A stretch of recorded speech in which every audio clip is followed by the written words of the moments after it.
السلام عليكم ورحمة الله وبركاته. ازيكم يا بنات؟ موضوع فيديو النهاردة هو طريقة وضع الميك اب بطريقتي الشخصية وتهيئة البشرة قبل الميك اب.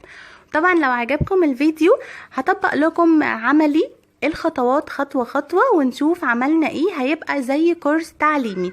واتمنى الفيديو يعجبكم، ولو عجبكم الفيديو ما تنسوش تعملوا لايكس وشير وسبسكرايب، وكمان ما تنسوش تطبقوا الخطوات خطوة خطوة علشان تقدري تعملي ميك اب بيرفكت ويكون شكله حلو جدا. اول واهم مرحله بالنسبه لي وهي تهيئه البشره وتنظيفها قبل الميك اب. تهيئه البشره وتنظيفها قبل الميك اب بتتم اول حاجه فيها وهي باختيار الغسول المناسب لنوع بشرتي. بغسل بشرتي كويس جدا بالغسول المناسب ليها بماء دافي او ماء فاتر، وبعد كده بنشفها بفوطه قطن.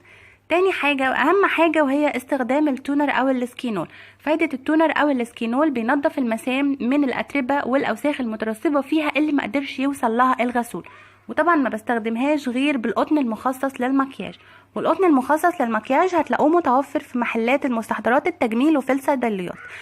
تالت حاجة هنتكلم عنها وهي مرحلة الترطيب. مرحلة الترطيب مهمة جدا جدا علشان انا بشرتي بتكون متعطشة ومحتاجة ترطيب ليها، علشان كده بشرتي لما باجي احط الفاونديشن لو انا مرطبتهاش هتشرب كل الفاونديشن اللي انا حطيته، وبالتالي هيسيح مني ومش هيقعد معايا فترة اطول.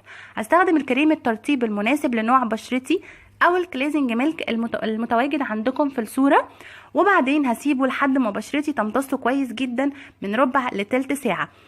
رابع حاجة مهمة جدا جدا وهي ترطيب الشفايف. زي بالظبط ما رطبت بشرتي لازم ارطب الشفايف علشان الليبستيك او الروج يكون شكله حلو، ما يبقاش فيه تشققات في الشفايف او يبقى شكلها مش لذيذ. يبقى موضوع ترطيب الشفايف مهم جدا.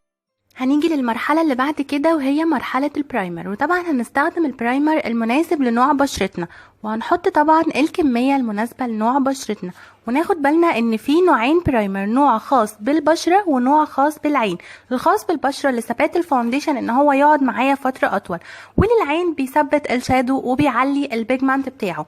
وطبعا نحط كمية مناسبة لنوع بشرتنا، لان كتر الطبقات على البشرة من غير ما تتحط وتتوزع بطريقة صح هتبوظ كل حاجة احنا عملناها، وهتبوظ طبعا البيز بتاعي. تقدري كمان تستخدمي جل امتنان بالصبار كبديل للبرايمر للاستخدام اليومي. ناخد بالنا كويس جدا ان احنا لو استخدمنا البرايمر العادي هيوسع لنا مسام البشرة مع كتر الاستخدام. لو انا استخدمت جل الصبار من امتنان او من الصيدلية مع الوقت هيقفل لي مسام البشرة، وانا يعتبر بستخدمه كبديل للبرايمر. وطبعا انا مش من الناس اللي بتفضل الميك اب اليومي، لان كتر الميك اب اليومي مع كتر الاستخدام بيوسع مسام البشرة. اهم مرحله عندي بقى وهي مرحله الكوريكتور. الكوريكتور ما بستخدموش الا لو كانت بشرتي فيها هالات او عيوب اقدر اداريها بيها، واشهر لونين معروفين عندي هو اللون الجرين واللون الاورنج. اللون الاورنج معروف ان هو بيداري الهالات او الكدمات او اثار حب الشباب، واللون الجرين بيداري الالوان الحمراء في البشره، او لو انت عندك اي حبايه لونها احمر تقدري تداريها باللون الجرين. وطبعا المفروض ان انا لما اجي اوزع الكوريكتور بوزعه توزيعه بسيطه جدا اللي هو نص توزيعه علشان طبعا يديني نتيجه كويسه.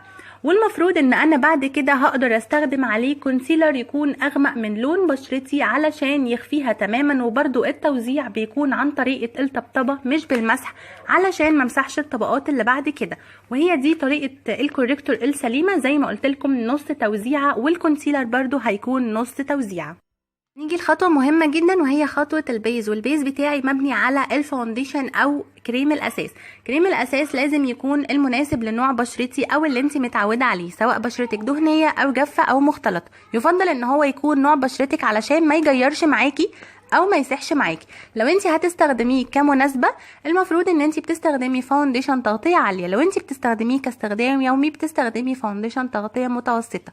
وناخد بالنا كويس جدا لو انت حاطه كوريكتور المفروض ان طريقة التوزيع بتاعتي بتكون بالبراش او بالبيوتي بلندر او بايدك زي ما تحبي. المهم ان التوزيع بتاعي بيكون بالطبطبة علشان ممسحش الطبقات اللي انا داريت بيها العيوب اللي موجودة في بشرتي.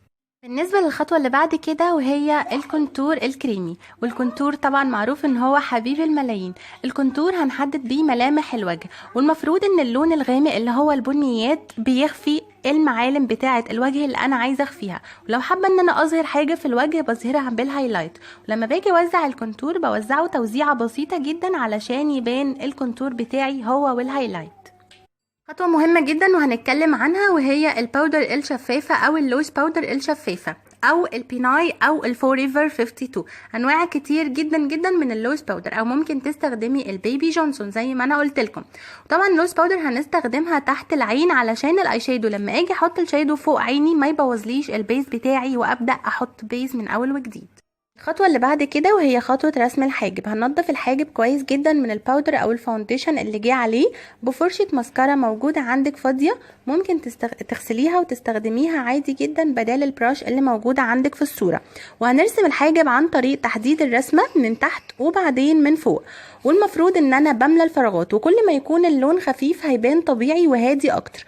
وبعدين هنجيب مسكرة حواجب نسرح بيها الحاجب علشان يبقى مظبوط، وبعدين هنجيب كونسيلر وهنحدد بيه الحاجب او حوالين الحاجب حاجة بسيطة جدا علشان نبرز الرسمة. هنيجي للمرحلة اللي بعد كده وهي مرحلة رسم العين، واول حاجة في رسم العين وهي الاي شادو. والمفروض ان في حاجة ثابتة عندي ما بتتغيرش اللي هو الهايلايتر اللي تحت الحاجب، ما بيتغيرش في اي لوك انت بتعمليه. ولو انت لسه جديدة وما بتعرفيش تستخدمي الاي شادو ممكن تستخدمي لون واحد او لونين وتبدأي بالفواتح لحد ما تبدأي تتعلمي واحدة واحدة. وطبعا المفروض ان انا برسم الشادو في العين من فوق ومن تحت.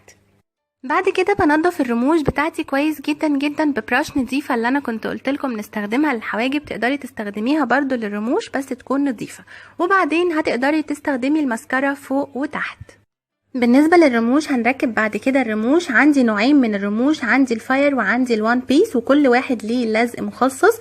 وطبعا المفروض ان انا بستنى شويه لحد ما اللزق بعد ما بحطه على الرموش ينشف شويه، وبعدين ببدا احطه على العين عادي جدا. بالنسبه بقى لرسمه العين بالايلاينر، دي بتكون مناسبه لشكل عينك انت، تقدري ترسمي رسمه الايلاينر على حسب رسمه عينك انت. والايلاينر فيه منه انواع كتير، فيه منه الجل وفيه منه الفلوماستر وفيه منه السائل. الخطوة اللي بعد كده وهي خطوة وضع القلم داخل العين. وضع القلم داخل العين المفروض ان هو بيكون على حسب رسمة عيني. لو العين واسعة المفروض ان انا بحط الوان غامقة، لو العين ضيقة بحط الوان فاتحة علشان تكبر معايا العين. ودي بتكون اخر خطوة لرسم العين، هي وطبعا المسكرة الدور التاني. بعد كده هنيجي نستخدم الكونتور الباودر. الكونتور الباودر الفاتح بنحطه على الاماكن الفاتحه اللي احنا حاطين عليها الهايلايت، والغامق بنحطه على الغامق، وده لتاكيد ابراز الكونتور من اول وجديد. كده مرحله البلاشر، والبلاشر بنحطه على حسب رسمه الوجه، وطبعا اللون بيكون على حسب لون بشرتك. طبعا احنا عارفين ان الاماكن بتاعته على الخدود فقط. ونيجي بقى للهايلايتر. الهايلايتر الاماكن بتاعته عند مدمع العين وعند عظمة الانف اللي هي الارنبة، وطبعا عند تحت الحاجب وعند الدقن.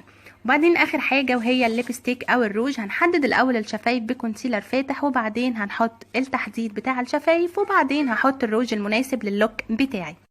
وهو ده كان موضوع فيديو النهاردة، خطوات وضع الميك اب بطريقتي الشخصية. اتمنى الفيديو يعجبكم. وعايزة اقول لكم على موضوع مهم جدا، مش لازم ان انت تمشي على الخطوات واحدة واحدة. ممكن تبدأي برسم العين الاول وبعدين تحطي البيز بتاعك عادي جدا. انا مش بلزمك او مش بجبرك على حاجة او خطوات تمشي عليها، انا بس حبيت ان انا اعرض لكم خطوات وضع الميك اب بتاعتي. اتمنى الفيديو يعجبكم، ولو عجبكم الفيديو ما تنسوش تعملوا لي لايكس وشير وسبسكرايب. اشوفكم على خير في فيديو جديد ان شاء الله. باي باي.